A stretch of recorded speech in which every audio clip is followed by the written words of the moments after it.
Episode berlanjut ketika Radha menyembunyikan wajahnya dan berjalan menuju tempat pernikahan massal Hans dan Dimbak dengan Samba, Nisata, dan Pradyumna.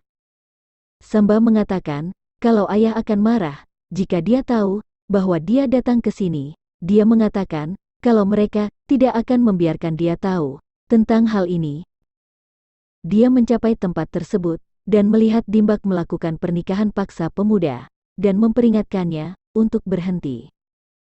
Dimbak bertanya tentang siapa dirinya. Dia mengatakan, kalau aku adalah Radha. Dia tertawa dan berkata bahwa ketika Krishna tidak bisa menghentikannya, bagaimana dia akan melakukannya. Radha mengatakan bahwa Krishna telah pergi untuk menemui Rishi Durwasa. Dimbak mengatakan, bahkan dia tidak menyukai semua ini. Tetapi, aku mengikuti perintah kakakku. Radha mengatakan, kalau saudaranya salah. Dia bertanya, apakah menikahkan seseorang itu salah? Radha mengatakan, bahwa pernikahan paksa, itu sebuah kesalahan.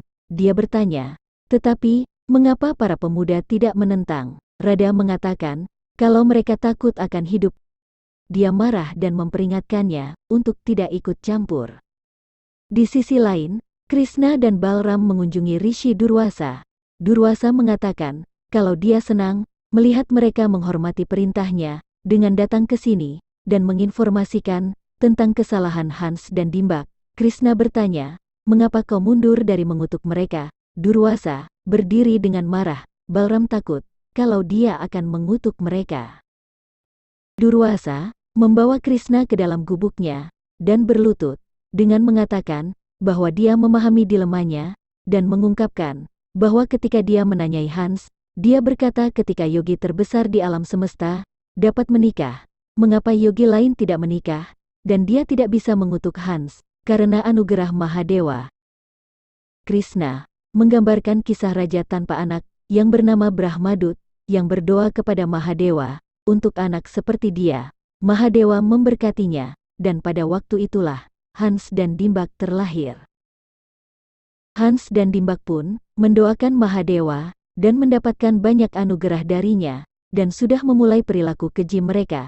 Durwasa meminta Krishna untuk menghentikan mereka dan menyelamatkan Dharma. Hans kembali dan melihat pernikahan paksa dan menghentikan perintah untuk memulai kembali mereka. Radha berjalan keluar dan menentangnya. Dia terpikat oleh kecantikannya dan memintanya untuk duduk, dan bahkan meminta Samba dan yang lainnya untuk duduk. Dia kemudian meminta Radha untuk berbicara. Krishna merasakan Radha mencapai Hans dan memberitahu Balram bahwa dia telah memperingatkan Radha untuk tidak bertemu Hans, tetapi dia pergi ke sana dan akan mendapat masalah. Radha menyalakan api Havan dan memerintahkan Hans untuk menghentikan pesta pernikahannya yang memaksa. Hans mengatakan kalau dia akan melakukannya jika dia menikahinya. Krishna dan Balram pun sampai di sana dan berdiri terkejut mendengarnya.